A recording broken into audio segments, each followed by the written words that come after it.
Salam dostlar, bugün sizlerle toğuk bazada жүрөбүз. Toğuktun senelari qanday oltat? Yemduk jana başka kazlar sizlerle tanıştırabız azыр. Anlatan bizimle birge olunguzlar. Bödönü çocuğlar ekan.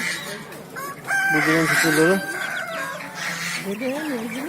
Ha, bödönü. Aka bödönler kaçına ekan? Bödönler 150 so'mdan ekan. Dakan qorozlar. Qorozlar. Çoğun qorozlar ekan 1000 so'mdan deydi. Bunlar dakan tovuqlar ekan. Dakan qorozlar. 1,5 ming ekan deydi. Toğuk pazarda toğuktur. Köp çıkıptır. Arzan ekan. Şol dostlar. Kanala katılıp ketіңіздер.